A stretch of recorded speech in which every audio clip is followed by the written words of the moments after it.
Hermanos, el Señor le bendiga. Damos gracias a Dios porque nos podemos reunir el día de hoy a través de esta liturgia virtual. Saludamos a cada uno de los hermanos de nuestro circuito Reloncaví, los hermanos de Río Sur, Chilhuapi, Primera, Segunda, La Junta, que comprenden este circuito de Reloncaví. El Señor les pueda bendecir y nos pueda acompañar el día de hoy en esta liturgia.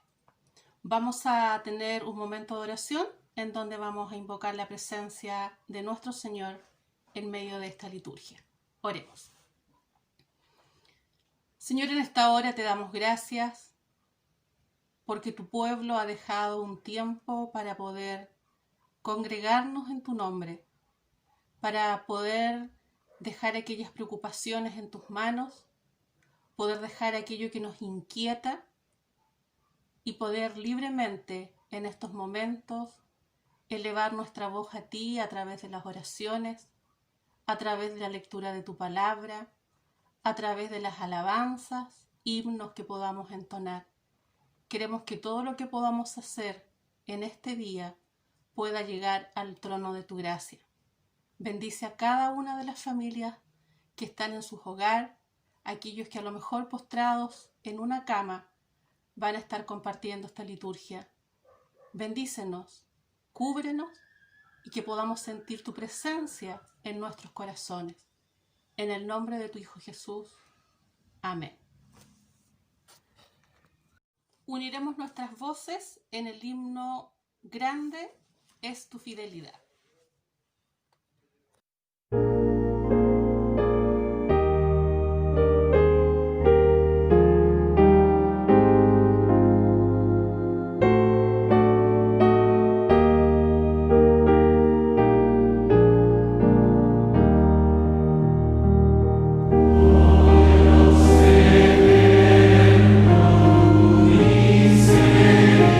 Misericordia, Dios.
lectura de Salmo, el Salmo 138.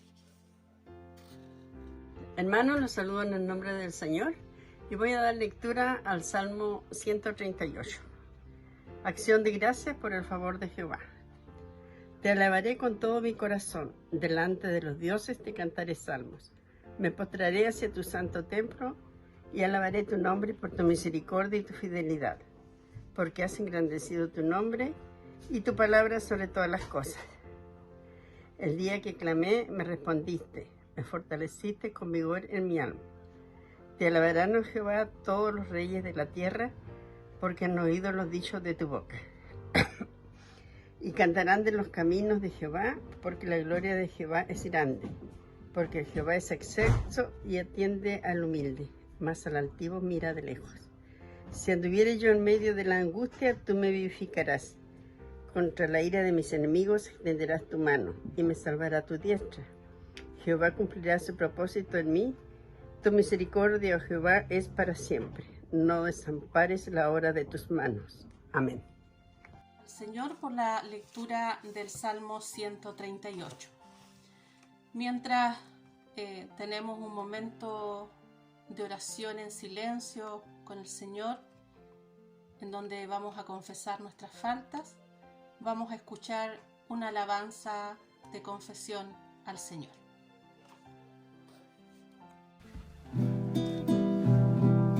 Señor, ten piedad de nosotros. Señor, ten piedad de nosotros.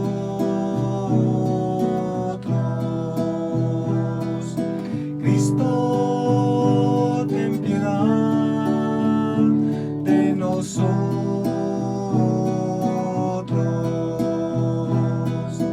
Cristo, ten piedad de nosotros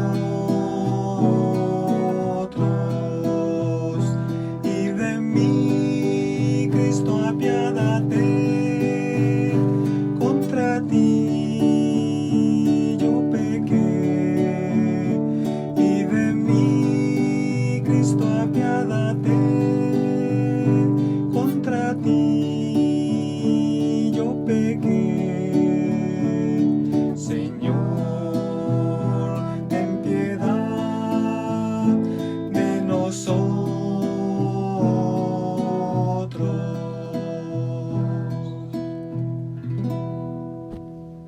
Vamos para buscar en el Antiguo Testamento, en Éxodo capítulo 6, versículos del 2 al 8, en donde vamos a escuchar la palabra del Señor.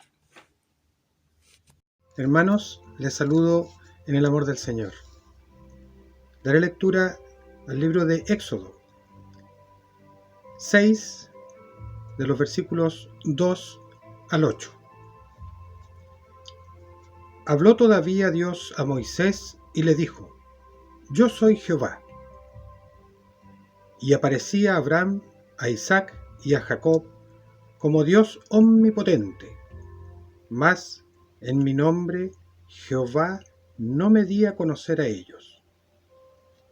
También establecí mi pacto con ellos de darles la tierra de Canaán, la tierra en la que fueron forasteros y en la cual habitaron.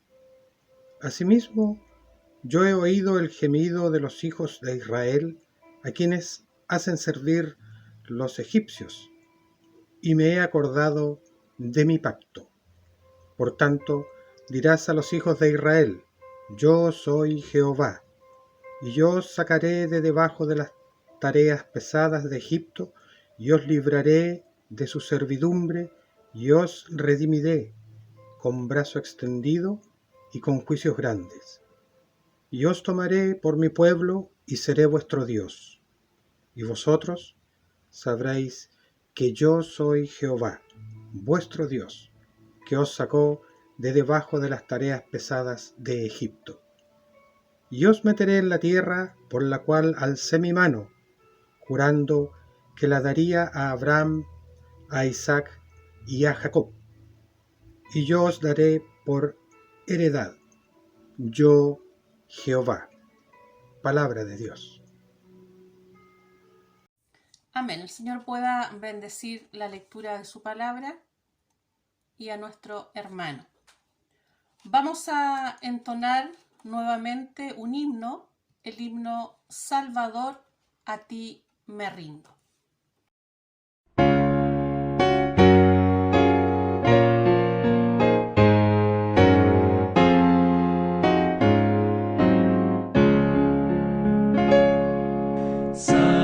Salvador, a ti me rindo, obedezco solo a ti, mi guiador, mi fortaleza, todo encuentro Cristo en ti. Yo me rindo a ti.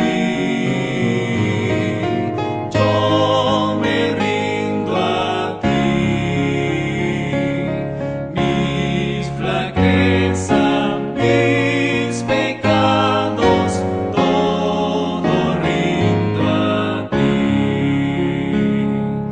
Te confiesa su delito, mi contrito corazón. Oye, Cristo, mi plegaria, quiero en ti tener perdón. Yo me rindo a ti, yo me rindo a ti, mis flaquezas, mis pecados, todo rindo a ti. A tus pies, Señor, entrego bienes, goces y placer, que tu espíritu me llene y de ti sienta el poder. Yo me rindo a ti, yo me rindo a ti, mi flaqueza, mis pecados, todo rindo a ti. Oh, qué gozo encuentro en Cristo, cuánta paz a mi alma da. A su causa me consagro y su amor mi amor será. Yo me rindo a ti, yo me rindo a ti, mi flaqueza, mis pecados, todo rindo a ti.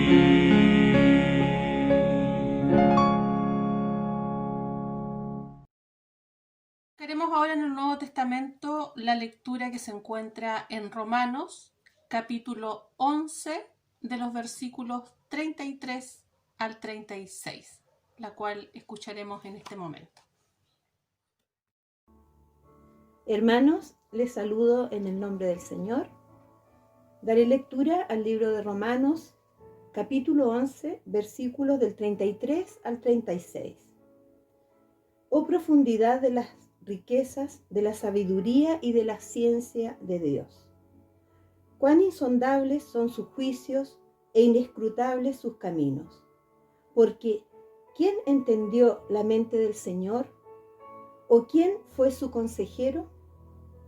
¿O quién le dio a él primero para que le fuese recompensado? Porque de él y por él y para él son todas las cosas. A él sea la gloria por los siglos. Amén. Amén. Damos gracias al Señor por la lectura de su palabra. En esta hora vamos a orar, nos vamos a dirigir nuevamente a nuestro Señor para poder agradecer sus bondades, para poder interceder por aquellas personas que necesitan y necesitamos de nuestro Dios. Nos estará dirigiendo en esta oración nuestro pastor Neftalí Gajardo. Inclinemos nuestros rostros y oremos al Señor. Te damos gracias, buen Dios, por la oportunidad de reunirnos de esta forma en adoración a ti. Te pedimos que estés con nosotros y nos des la capacidad de reconocer tu amor y la voluntad y disposición de celebrar la vida que tú nos das. Te agradecemos el sustento de cada día, la salud, el cuidado de nuestros seres queridos. Te damos gracias por la recuperación de la salud de nuestra querida hermana Nelly Lobos de Chiguapi y por todos aquellos que, estando enfermos, se han restablecido en su salud. También oramos en intercesión por la vida de todos en general, la vida de los hombres y mujeres, niños, jóvenes, ancianos, los animales, las plantas.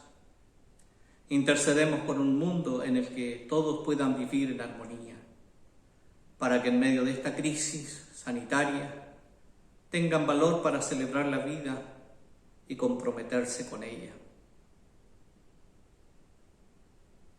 Te pedimos, Señor, por todas aquellas vidas que se sienten amenazadas en este momento en cualquier parte del mundo.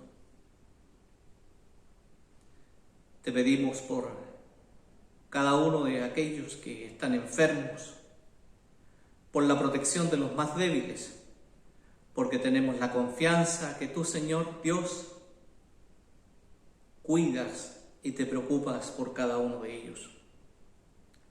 Oramos por quienes ejercen la autoridad para que puedan servir con dedicación para lo que fueron elegidos, servir al pueblo. Y danos a nosotros también esa disposición de estar siempre en comunión contigo, intercediendo por nosotros y también por nuestros hermanos. Lo hacemos no confiando en nuestros méritos, sino que te lo pedimos en el nombre de Jesucristo, nuestro Señor y Salvador. Amén y amén.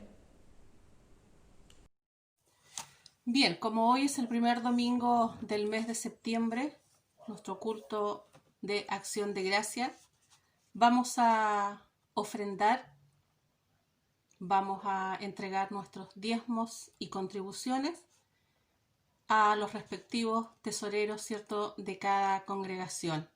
La primera iglesia, nuestro hermano Néstor Manquián; la segunda iglesia, nuestra hermana Selma Yancapani; y probablemente, ¿cierto?, en las avanzadas, también hermanos aparten su ofrenda, su diezmo y contribución a nuestro Dios. Mientras escuchamos una alabanza, separamos, ¿cierto?, nuestras ofrendas y nuestro diezmo al Señor.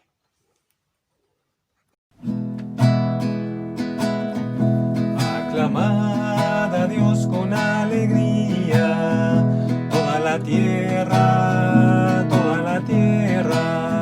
cantad la gloria de su nombre, poned gloria en su alabanza, decid a Dios cuán asombrosas son sus obras, por la grandeza de su poder.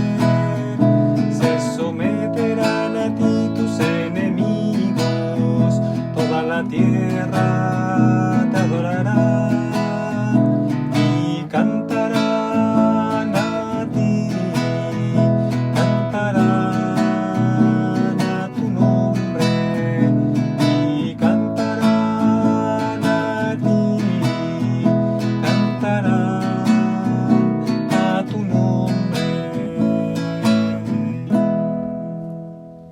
Vamos a buscar en el Nuevo Testamento nuevamente para dar lectura al Evangelio de Mateo, capítulo 16, de los versículos 13 al 20. Repito, el libro de Mateo, el Evangelio de Mateo, capítulo 16, de los versículos 13 al 20. Voy a dar lectura en el nombre de nuestro Señor. Viniendo Jesús a la región de Cesarea de Filipo, preguntó a sus discípulos diciendo: ¿Quién dicen los hombres que es el Hijo del Hombre? Ellos dijeron: unos Juan el Bautista, otros Elías, y otros Jeremías o alguno de los profetas. Él les dijo: ¿y vosotros, quién decís que soy yo? Respondiendo Simón Pedro dijo: tú eres el Cristo, el Hijo del Dios viviente. Entonces le respondió Jesús: bienaventurado eres, Simón, hijo de Jonás, porque no te lo reveló carne ni sangre, sino mi Padre que está en los cielos. Y yo también te digo que tú eres Pedro, y sobre esta roca edificaré mi iglesia, y las puertas del Hades no prevalecerán contra ella. Y a ti te daré las llaves del reino de los cielos, y todo lo que atares en la tierra será atado en los cielos, y todo lo que desatares en la tierra será desatado en los cielos. Entonces mandó a sus discípulos que a nadie dijesen que él era Jesús el Cristo. Amén. Esta es palabra del Señor.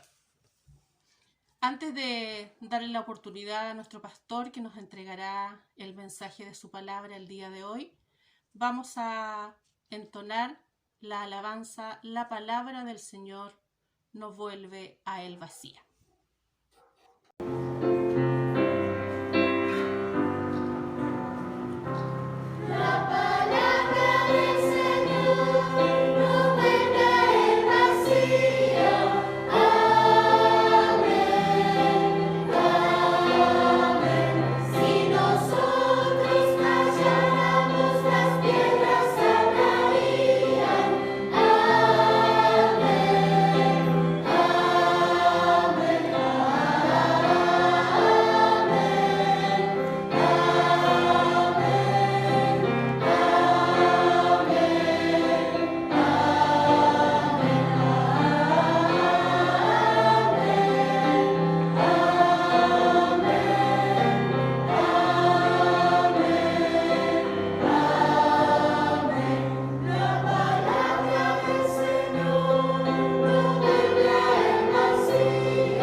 Gracia y paz a todos ustedes, mis hermanos y hermanas en Cristo, en este día, el Día del Señor, quien nos convoca para rendirle nuestra adoración y para escuchar su bendita palabra.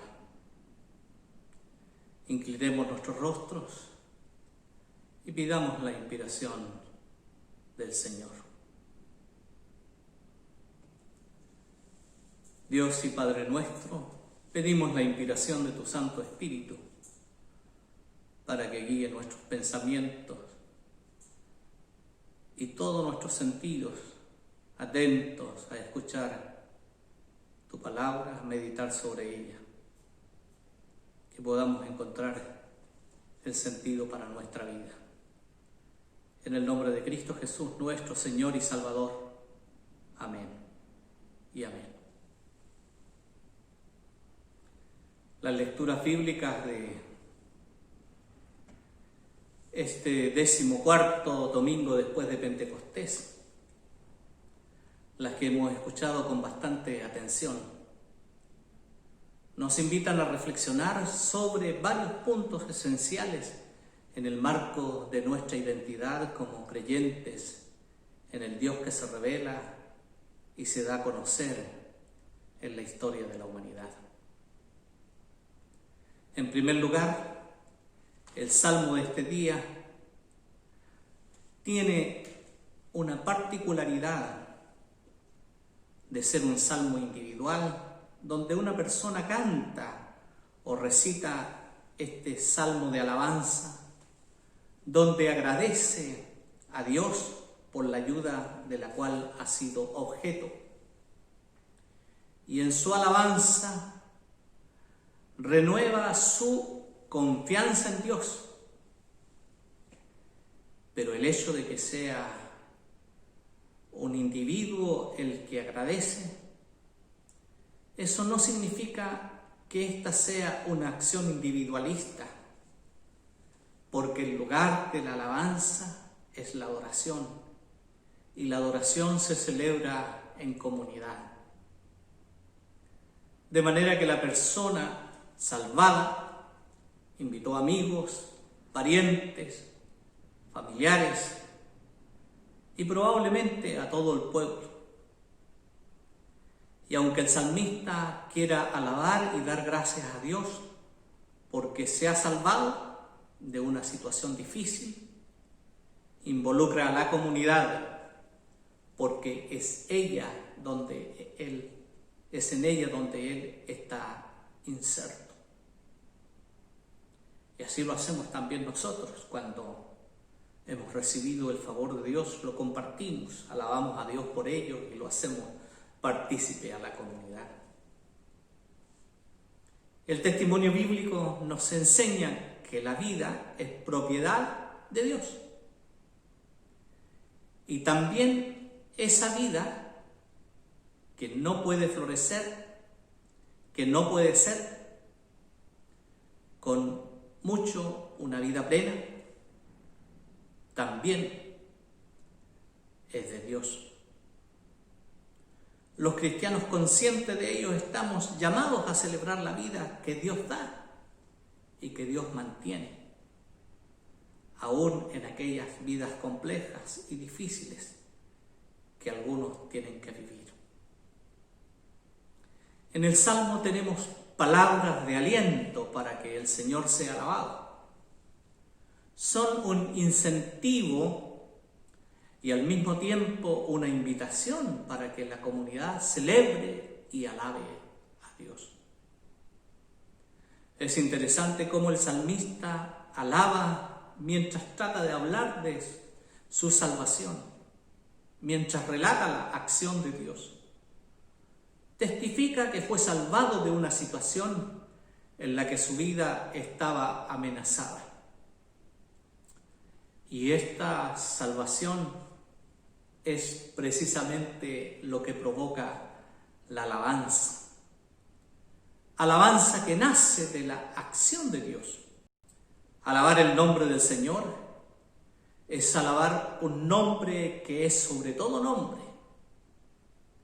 El nombre es más que una tarea, porque detrás del nombre está oculta la esencia del mismo ser que lo designa. Y por tanto, elogiar el nombre es idéntico a elogiar a Dios mismo. Finalmente, el salmista es testigo que Israel proclama la universalidad de Dios, que todos los reyes de la tierra alaben a Dios. Y esta universalidad de Dios es la experiencia de que Dios mira y está interesado en la vida, sobre todo la vida que está en peligro, para los pequeños, para los que están en riesgo. La ayuda concreta en casos aislados e individuales ya es un testimonio del poder de Dios. Lo que el salmista ha experimentado y lo que ahora alaba con la comunidad le da la certeza de que Dios nunca lo abandonará, que el camino que comenzó Dios lo cumplirá, cumplirá su propósito con la obra de sus manos. Afirmar que Dios está por encima de los dioses y reyes es tener libertad sobre todos los poderosos en el cielo y en la tierra. El salmista le agradece a Dios por la vida que le salvó. Y celebrar la vida es más que hacer palabras hermosas. Es confiar en que también en el futuro el Señor estará observando la vida, superando todos los intentos de aquello que la obstaculiza y que no permite la vida. Toda la historia de la humanidad está salpicada de signos de la presencia y la acción de Dios. Sin embargo, dentro de esta acción continua hay un acontecimiento que ha cambiado el curso de la historia. Es la acción concreta de Dios en Jesucristo. Aquí Dios interfirió totalmente en el mundo, en favor de la vida. Aquí se ganó la expresión más violenta de la no vida, la muerte misma. Los cristianos estamos llamados a unirnos al coro de los que celebran la vida. Estamos llamados a presenciar un tono fuerte de confianza en que Dios es quien salva y es Dios quien sigue salvando la vida. Entrar en el coro que alaba a Dios es perder reverencia por los poderosos del cielo y de la tierra, los poderosos de este mundo. Esto no es una mera afirmación anarquista, porque respetar a los que gobiernan o a los que tienen poder de liderazgo no puede ni debe significar obediencia ciega y pasiva. Por efecto, se nos insta a celebrar la vida en comunidad. De esta celebración y por esta celebración somos enviados a celebrar la vida también en el mundo. La Escritura nos dice: vosotros sois la sal de la tierra, la luz del mundo. La segunda lectura, tomada del libro de Éxodo, nos habla de la revelación, el nombre, la escritura y la presencia de Dios. Dios se le aparece a Moisés, se muestra a sí mismo, habla de sí mismo, se revela de una manera sorprendente, hasta ahora desconocida. Esta revelación de Dios está dentro del interesante contexto de toda la situación de esclavitud del pueblo de Israel en Egipto.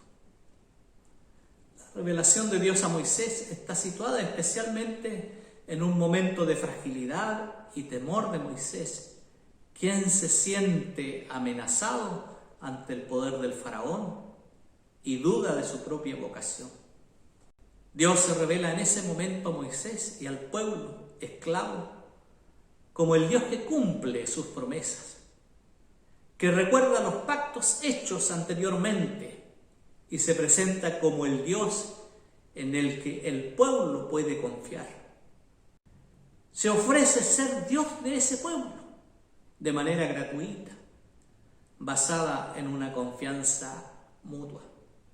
yo seré para ustedes su Dios.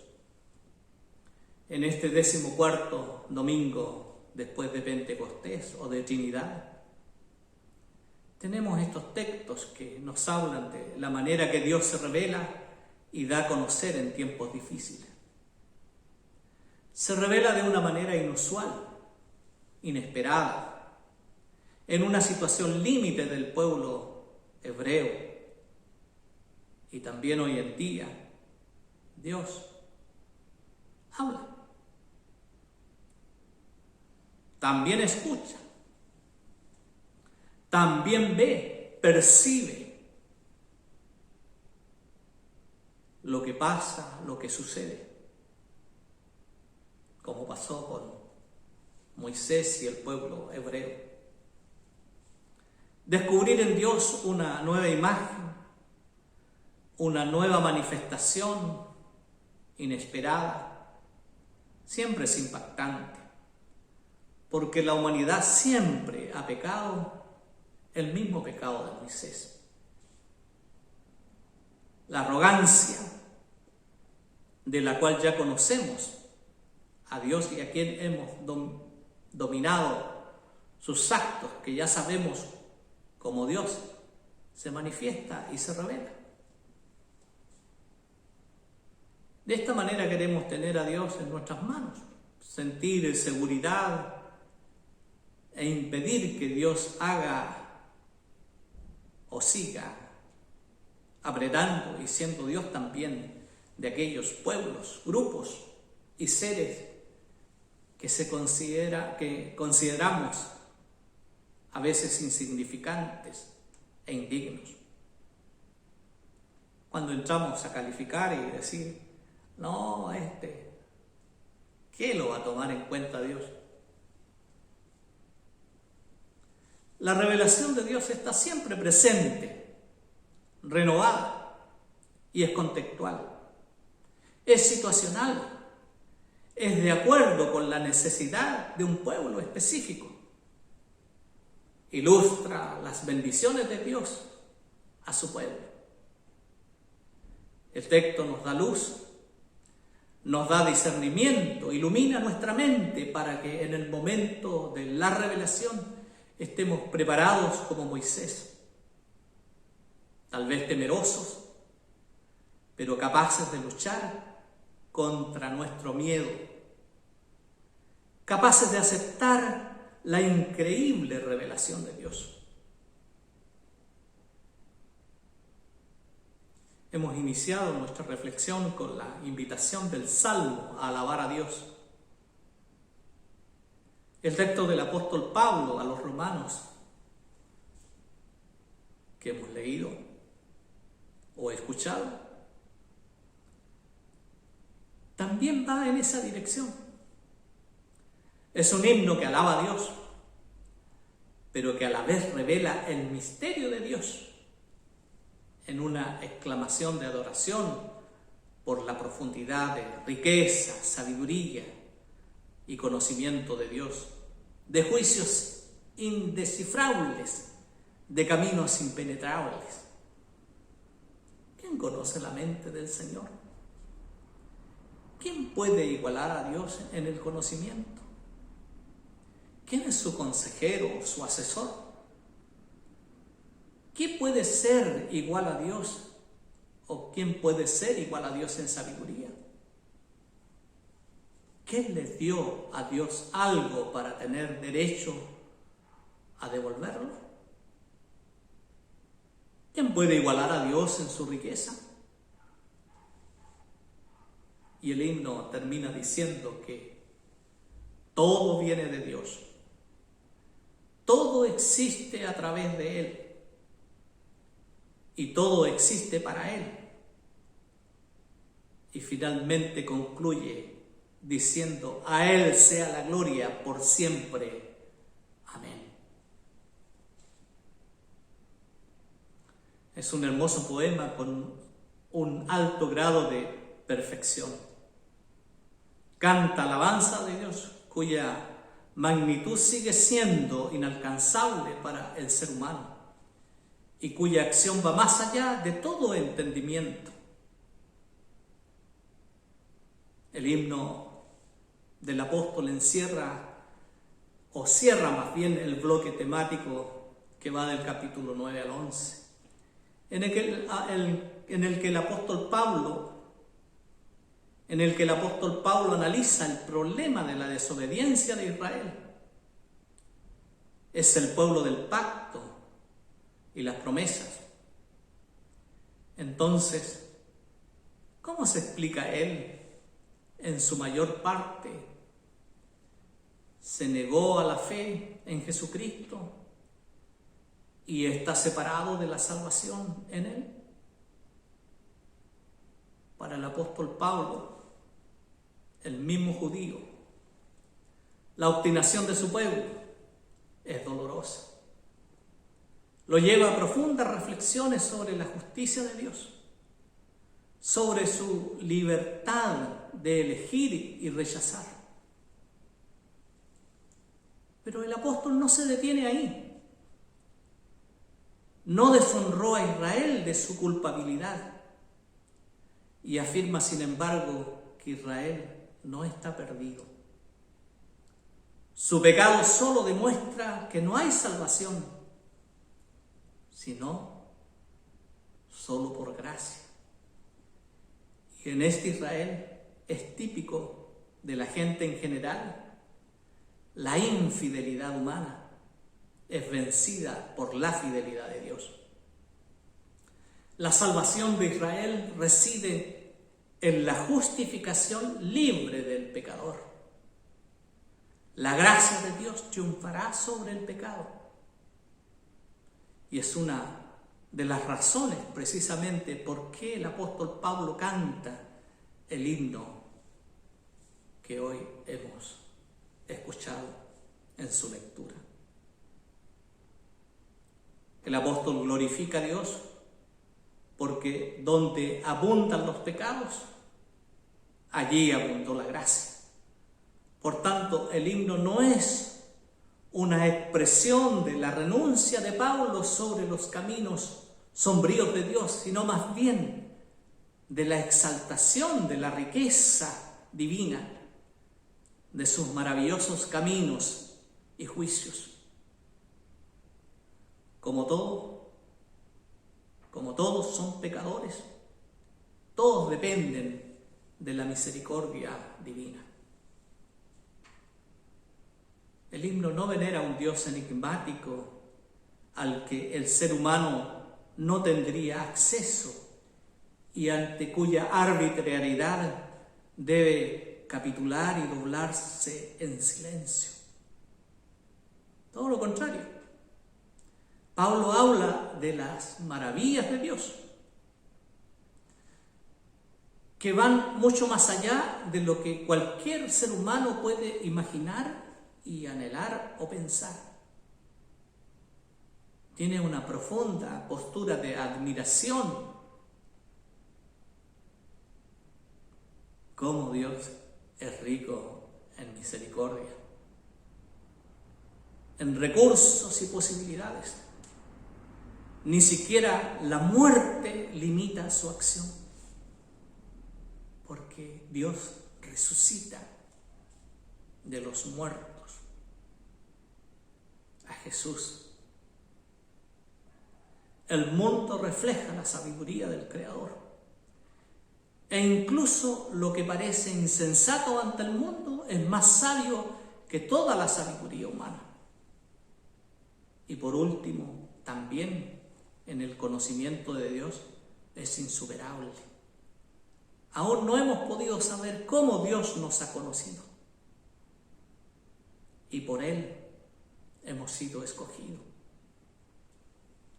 En su estilo exclamatorio profundiza la conciencia del misterio de Dios. El ser humano, de hecho, es incapaz de seguir los pasos de Dios y entender los juicios de Dios. Esto solo es posible hasta cierto punto. Queda un misterio que excede la percepción y el razonamiento humano. Dios está tan alejado del control del hombre y sin embargo es el misterio de que Dios quiere la vida de las personas. No es un incógnito. Brutal y arbitrario. Conocedores de los propósitos salvadores de Dios, podemos respetar sus misterios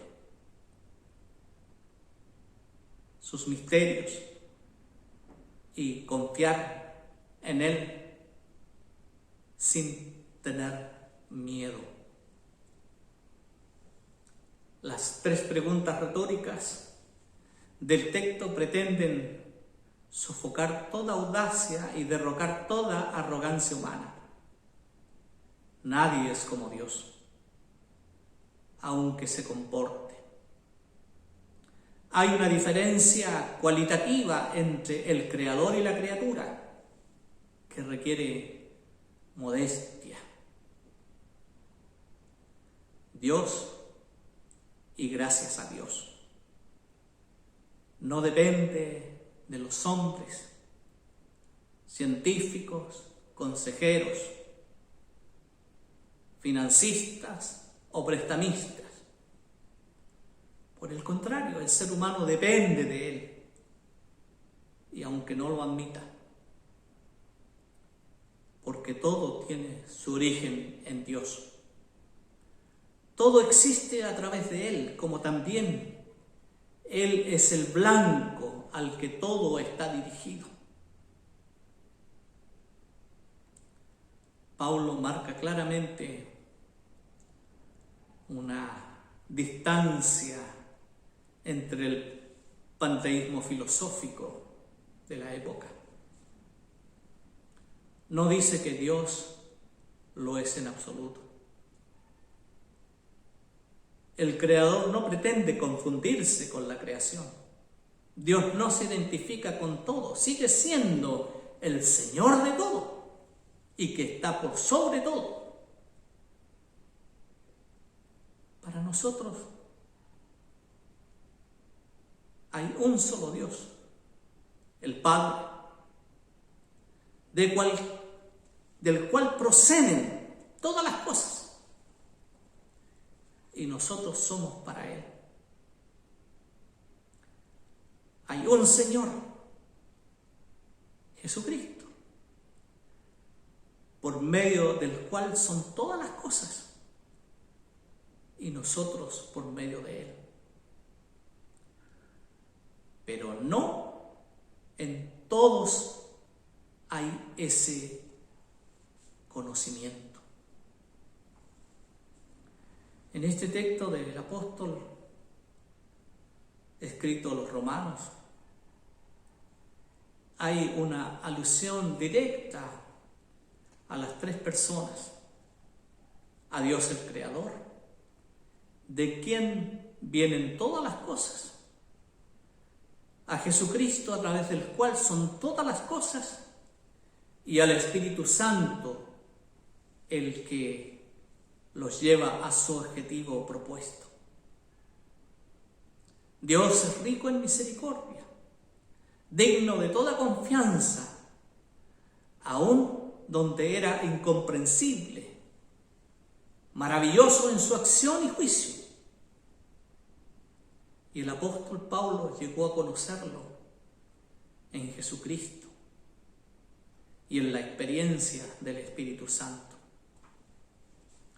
El Dios glorificado en este himno no es alguien proyectado por la imaginación humana o deducido de la contemplación de la naturaleza o de la historia, sino más bien que se revela en Jesucristo.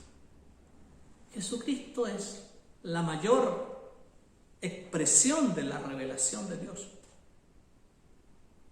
Y por lo tanto, con alguna razón podemos decir, como Pablo glorifica al Dios Trino, aquel que se acercó a las personas en gracia y cuya misericordia, incluso en el juicio, es infinita. La gratitud hace que el apóstol le diga A Él sea la gloria eternamente. A Dios sea la gloria. Toda la doxología auténtica tiene la experiencia de la gracia por encima. Así como el Salmo, este maravilloso himno del apóstol, nos invita y nos motiva a adherirnos a la alabanza de Dios, a unirnos a aquellos que cantan la gloria del Señor de todas las cosas. El conocimiento más perfecto de Dios no vale nada si no conduce a la práctica de la adoración. Sin la adoración no hay adoración ni comunidad cristiana. Más de alguien a lo mejor se preguntará, ¿no hay otras cosas más importantes con la comunidad que la fe y alabanza de Dios? ¿O alabanza a Dios? Y no es ficticio cantar glorias en tiempos tan difíciles, en medio de tanto sufrimiento como el que estamos viviendo. Ambas cosas son importantes. La adoración y los obstáculos que se oponen a ella deben merecer también nuestra atención. No hay una dicotomía, porque la adoración de la comunidad tiene que verse reflejada también en la acción y en la práctica.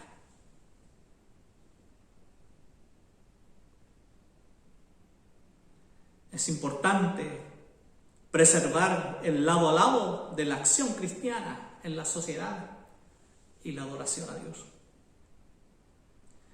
Bienaventurado es aquel que sabe sintonizar con el apóstol Pablo o venerar a Dios en sus propias palabras, porque en el fondo no hay razón para preocuparse por las personas que saben orar diciendo: bendice, oh alma mía, al Señor, y bendiga todo mi ser tu santo nombre.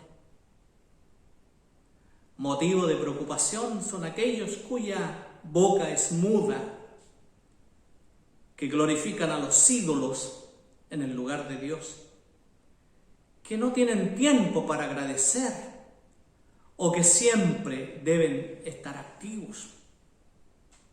El acecho preocupante es aquello que, amargados por la vida, privados de sus derechos elementales, maltratados, humillados, han perdido la fe en la gracia de Dios y se han vuelto apáticos, insensibles.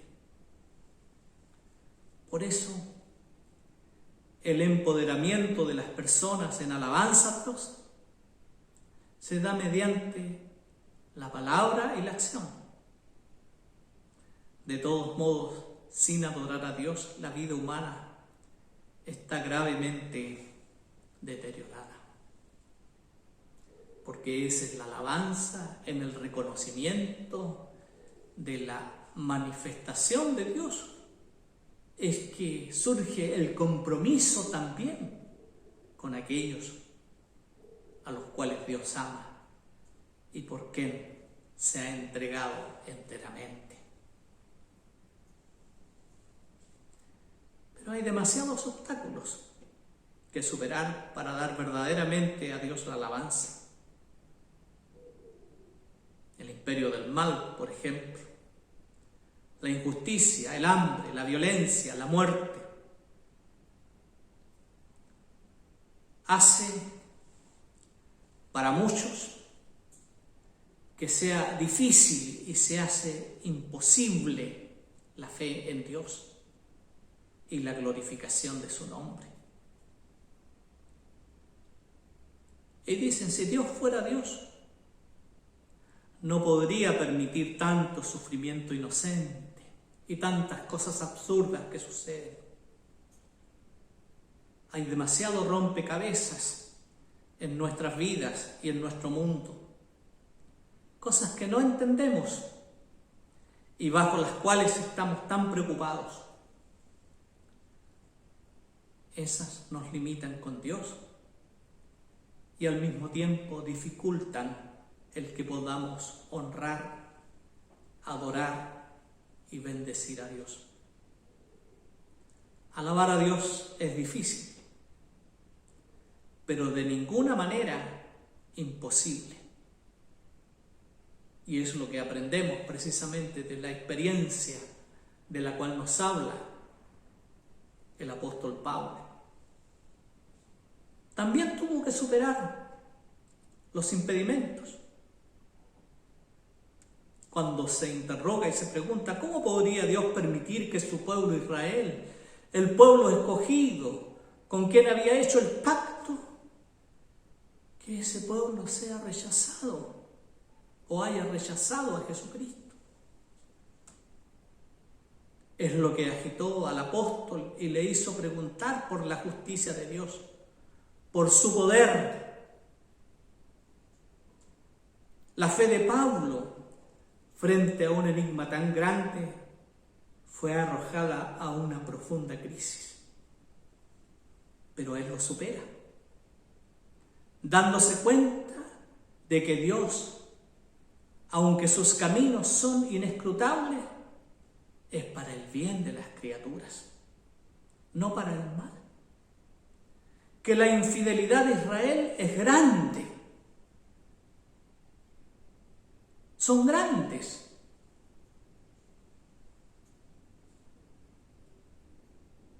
Para que podamos complementar los crímenes humanos, los enigmas de la historia, el sufrimiento y la destrucción.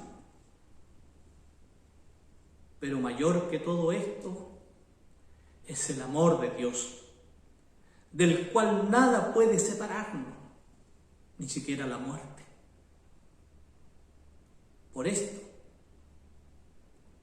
para Él sea la gloria por siempre, o en otras palabras, eternamente. Dios es una realidad tan integrada en la vida humana que sin Él es prácticamente inimaginable. Sabio no es el iluminado que de tantos problemas no puede creer. Sabio es quien cuenta con Dios en su vida. La Escritura nos dice que el principio de la sabiduría es el temor de Dios. Sabio es aquel que respeta la voluntad de Dios, que adora a Dios y le agradece por los beneficios, e incluso lucha contra Dios por la belleza o por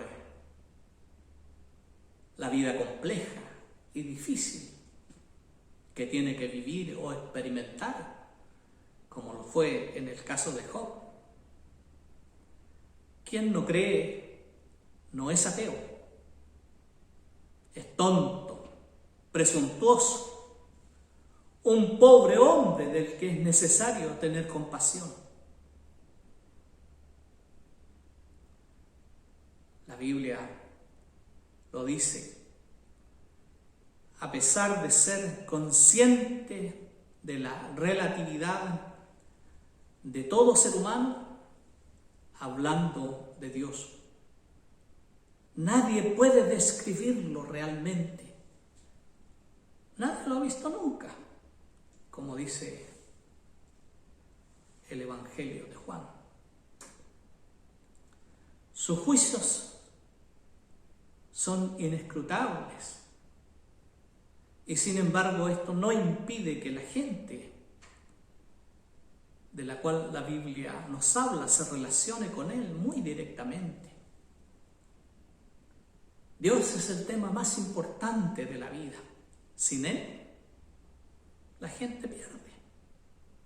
la orientación, pierde la brújula o el GPS en el día de hoy, pierde la fe, la esperanza, la sociedad se hunde en la injusticia y el conflicto. La humanidad se ha corrompido, no hace lo que debería y sufre bajo la violencia, la injusticia, el pecado. Dios, sin embargo, se compromete por amor y lo libera. Y en Cristo revela su amor, porque de tal manera amó Dios al mundo. En Cristo revela su amor pleno, a través del cual la palabra hecha carne, Dios se manifiesta y manifiesta su voluntad salvífica. El crucificado es la encarnación de Dios, del Dios redentor que vence el poder del pecado y de la muerte, libera de todas las prisiones y se compromete a vivir en la novedad de dar vida. Cristo, Dios en Cristo rompe todas las cadenas.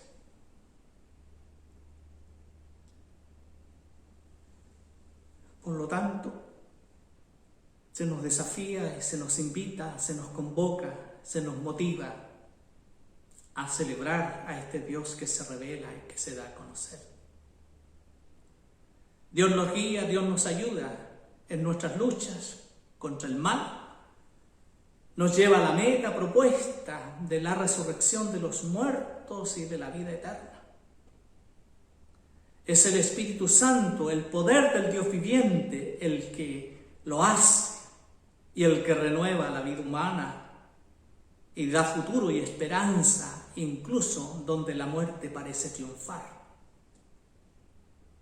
El Espíritu Santo conduce al reino de Dios. Dios crea, salva y guía. Dios está en el origen, en el medio y en el final. Cuando se trata de responder a las preguntas claves de la vida humana, aquellos que deciden sobre la vida y la muerte, nosotros, por lo tanto, debemos hablar que a Dios se debe nuestra existencia, que a Dios se debe nuestra redención, que a Dios se debe nuestro futuro, que por la gracia de Dios somos lo que somos y por ello debemos exaltar el nombre de Dios. A Él sea la gloria por siempre, a Él sea la alabanza. La alabanza no es solo un deber. La glorificación o la exaltación o la alabanza a Dios no es solo un deber, es un privilegio también. Finalmente, las palabras del Evangelio vienen a reafirmar lo que hemos dicho con los textos anteriores. Dios es quien se revela, quien se manifiesta, quien se da a conocer. Dios se muestra en medio de la vida rutinaria de la gente, de una manera que muchas veces ésta no logra darse cuenta frente a quien está.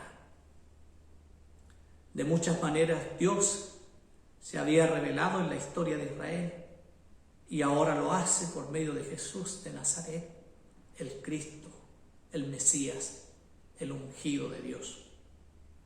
Dios se encarna en la historia humana, en Jesús. Y pregunta directamente a la gente, ¿qué piensa de Él? Pero más le interesa, ¿qué piensan los discípulos acerca de quién es Él? Y Pedro, el intrépido, responde, pero no por iniciativa propia. Dice que Jesús es el Cristo. tú eres el Cristo, el Hijo del Dios viviente. La confesión de Pedro solo fue posible porque le fue revelada por Dios. No vino de él, ni de nadie más, ni de carne, de sangre, como dice el texto. La iglesia, construida sobre la roca, tendrá estabilidad y durabilidad. Pero no es por Pedro, porque no es Pedro la roca firme, es Cristo la roca, como dice una alabanza por ahí, la roca de poder. Sino porque es la iglesia de Jesucristo. Los poderes de la muerte no son más fuertes que la iglesia. La iglesia persistirá porque el Señor estará con ella hasta el fin de los tiempos. Pedro recibe una tarea especial. La tarea del apóstol sería proclamar o seguir la trayectoria del reino de los cielos, adhiriéndose e interpretando la voluntad de Dios. Ministerio que se extiende a toda la comunidad de discípulos. Está claro en las diferentes respuestas en cuanto a quién es Jesús, que la voz del pueblo no es la voz de Dios. Aún así, se necesita opinión popular. ¿Qué dice la gente?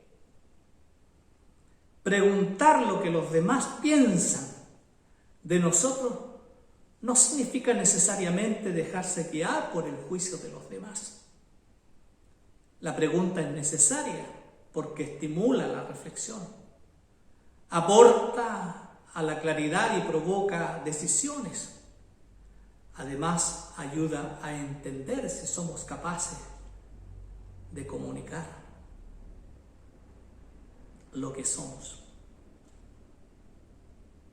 El texto muestra que había diferentes ideas acerca de Jesús entre la gente. Pero Pedro y sus discípulos sabían exactamente quién es el Cristo, el Mesías. Fue esta certeza lo que los llevó a una decisión. Por eso lo abandonaron todo y lo siguieron. Sin embargo, todavía no había claridad en cuanto a cómo sería este Mesías. A veces necesitan ser reprendidos por falta de comprensión.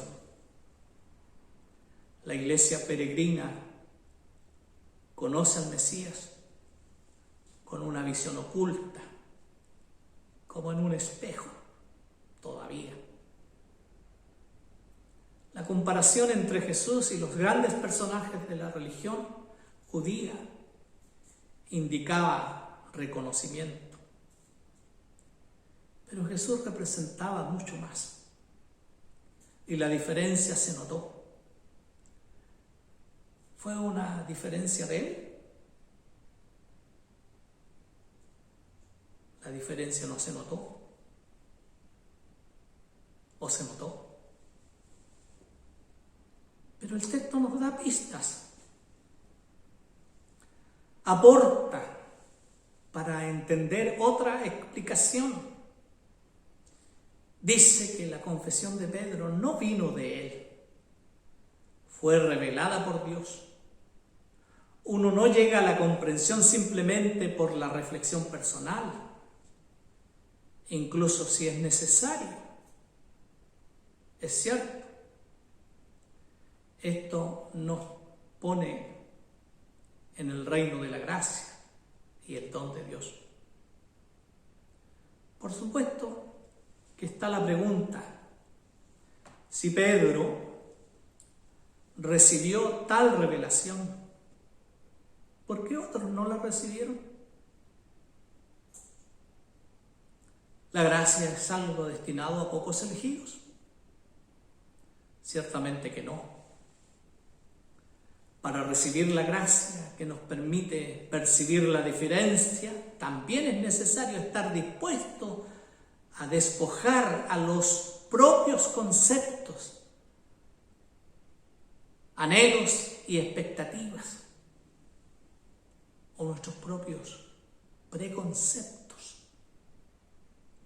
Necesitamos, como dice el apóstol Pablo, escribiéndole también a los romanos, en el capítulo 12:2, una renovación del entendimiento. La pregunta de Jesús, de manera directa: ¿tú? ¿Quién dices que soy yo? Es una pregunta que permanece actualizada. Estamos invitados a dar una respuesta personal, a ir más allá de la opinión que hemos escuchado. Estamos invitados a notar la diferencia. ¿Quién es Cristo para nosotros hoy? ¿Podemos confesar como Pedro: tú eres el Cristo? ¿Y qué clase de Cristo es? ¿O qué Mesías confesamos? La respuesta determina nuestra motivación y también nuestra forma de seguir. Y seguramente también depende de nosotros responder. ¿Por qué pertenecemos? ¿Y por qué vamos a la iglesia? ¿Qué significa para nosotros la iglesia de Cristo? La falta de claridad acerca de Cristo se refleja en la falta de claridad acerca de su iglesia también. Cada día aparecen nuevas iglesias que compiten por el mercado religioso. En muchos casos, las llamadas iglesias cristianas se aprovechan de las debilidades y las necesidades para lograr objetivos a veces sospechosos. ¿Cómo diferenciar? Después de todo, ¿qué caracteriza a la iglesia de Cristo? ¿Cuáles son los aspectos comunes que unen a las personas como una comunidad de fe seguidora de Jesucristo y que marca la diferencia entre los participantes y los no participantes de una iglesia? Quizás la metáfora del cuerpo humano puede ser de gran ayuda en la búsqueda de una respuesta. La iglesia como cuerpo de Cristo tiene 3 elementos esenciales: unidad, diversidad y servicio. Los miembros del cuerpo humano forman una unidad en la que están interconectados. Si una extremidad sufre, todo el mundo sufre con ella. Si uno de ellos es honrado, todo con él se regocija. Cuando nos damos un martillazo en un dedo, la boca, que no ha sufrido nada, emite una palabra, un grito, un gemido de dolor, y los ojos pueden demostrar el dolor con lágrimas. La interconexión y la unidad en una comunidad se dan también a través de Cristo, que es la cabeza de la iglesia.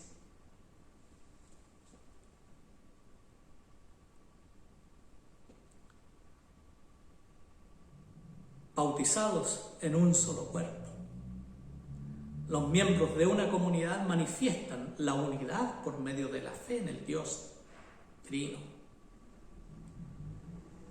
Padre, Hijo y Espíritu Santo, y el testimonio y la experiencia del Evangelio. Hablamos entonces de la unidad, en segundo lugar de la diversidad.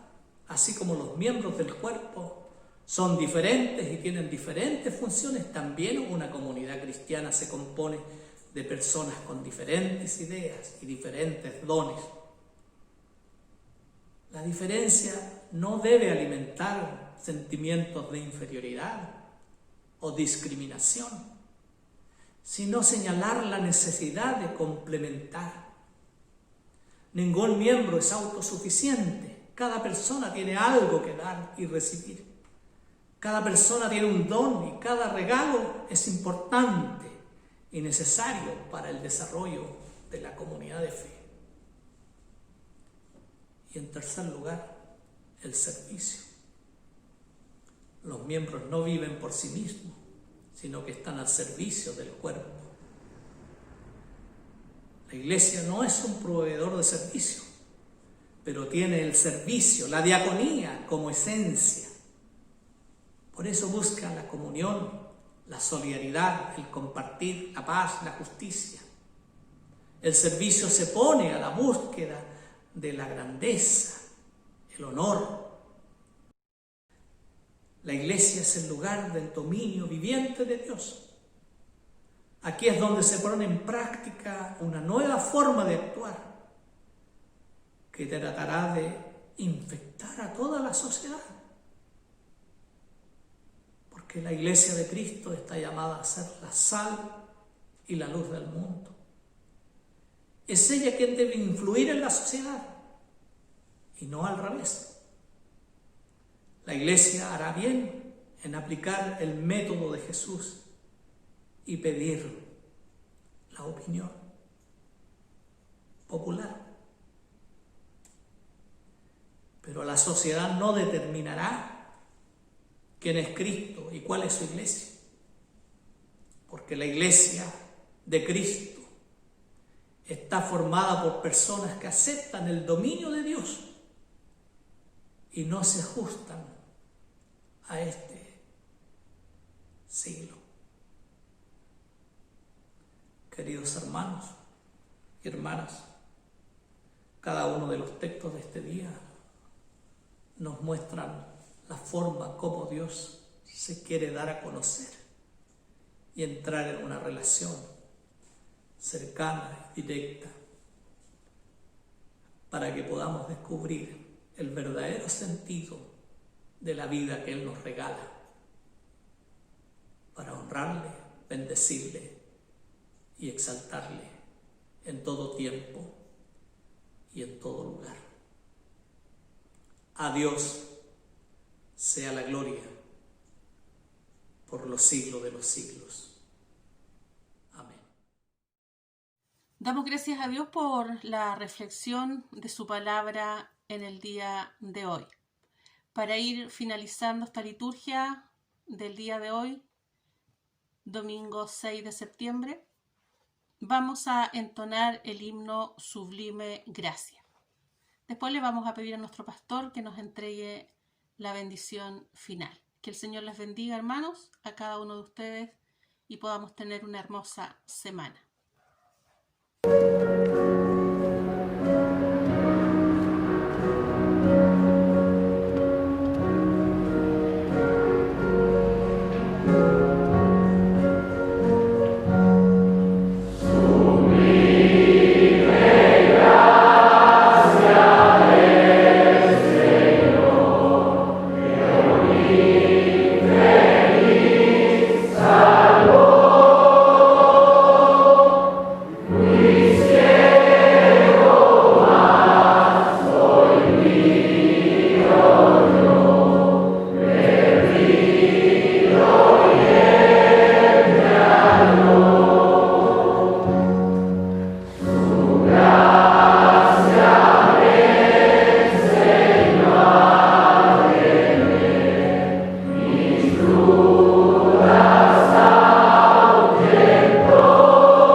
Inclinemos nuestros rostros, queridos hermanos, y esperemos la bendición del Señor.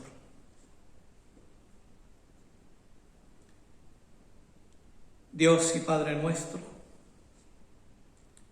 queremos pedirte de que nos sigas acompañando, sustentando, fortaleciendo y animándonos en nuestro diario vivir.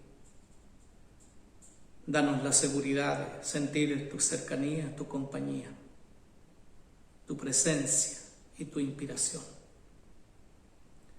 Y la paz de Dios, que sobrepasa todo entendimiento, guarde vuestros corazones y mentes en el conocimiento y amor de Dios y de su Hijo Jesucristo, nuestro Señor.